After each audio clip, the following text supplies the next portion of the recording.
சாமை கேசரி ரெசிபி. இந்த ரெசிபி பண்ணுறதுக்கு மில்லட்டை வந்து 8 மணி நேரம் ஊற வைக்கணும். ஊற வைக்க முன்னாடியே 3 டைம் வாஷ் பண்ணி ஊற வச்சுருங்க. ஏன்னா ஊற வச்ச தண்ணியும் நம்ம இந்த கேசரி பண்ணுறதுக்கு யூஸ் பண்ணிக்க போகிறோம். ஸோ 2 கப் வாட்டரில் சாமையை ஊற வச்சுருக்கேன். அதை தனியாக அந்த தண்ணியை எடுத்து வச்சுருக்கேன். அப்புறம் வந்து சோக் பண்ண மில்லட்டை வந்து இந்த மாதிரி நல்லா தண்ணியை வடிகட்டிட்டு ஒரு ஒயிட் கிளாத்தில் இல்லை உங்களுக்கு ஏதாவது ஒரு காட்டன் கிளாத்தில் இந்த மாதிரி கீழே வந்து பிளேட் போட்டு அந்த தண்ணியை வந்து கொஞ்சம் நேரம் 20 மினிட்ஸ் வந்து தண்ணி ட்ரை ஆகிற வரைக்கும் மட்டும் காய வச்சு எடுத்துக்கோங்க. நம்ம ஊற வச்ச தண்ணி வந்து 2 கப் இருந்துச்சு. அது கூட 1 கப் தண்ணி மட்டும் ஆட் பண்ணி நல்லா ஹீட் பண்ணி எடுத்துக்க போகிறேன். இந்த மில்லட்டை வந்து நல்லா 20 நிமிஷம் ட்ரை பண்ண விட்டுட்டு மிக்ஸி ஜாரில் 2 பல்ஸ் மட்டும் ஒரு ரவை கன்சிஸ்டன்சி அளவுக்கு மட்டும் 2 பல்ஸ் விட்டு எடுத்துக்கிறேன். அப்புறமேட்டுக்கு தண்ணி நல்லா சூடு பண்ண வச்சுட்டு இன்னொரு சட்டியில் கொஞ்சமாக நெய் விட்டு முந்திரி பருப்பு முதல்ல வறுத்து எடுத்து வச்சுக்கணும்.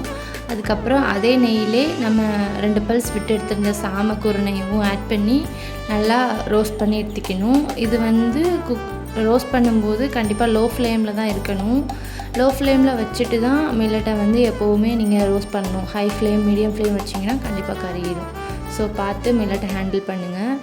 நெக்ஸ்ட்டு வந்து இந்த மில்லட் வந்து ஸ்மெல் வரும் ஒரு 5 நிமிஷத்துலேயே. அதுக்கப்புறமேட்டுக்கு அடுப்பை ஆஃப் பண்ணிடுங்க. ஆஃப் பண்ணிவிட்டு நாட்டு சர்க்கரை 1 கப், ஏலக்காய் வந்து 4 தட்டி சேர்த்துட்டு மிக்ஸ் பண்ணி விட்டுட்டு அதுக்கப்புறமா நம்ம அடுப்பை வந்து ஆன் பண்ணிக்கலாம்.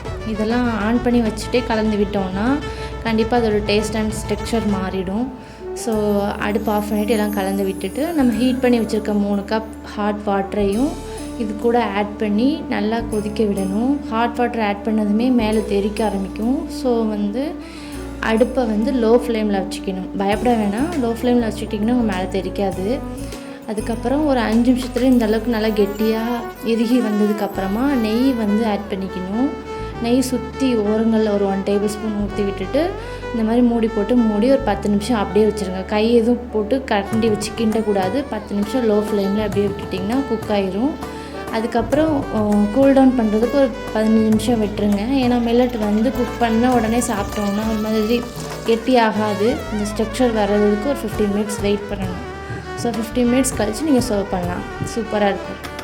நாட்டு சர்க்கரை அப்புறம் ஏலக்காய் சேர்த்துருக்கிறதுனால ரொம்ப ஹெல்த்தியாக இருக்கும். நம்ம சுகர் ஆட் பண்ணல, அப்புறம் வந்து ஃபுட் கலர்ஸ்லாம் ஆட் பண்ணாததுனால ரொம்ப ஆர்கானிக்காக இருக்கும் இந்த கேசரி ரெசிபி.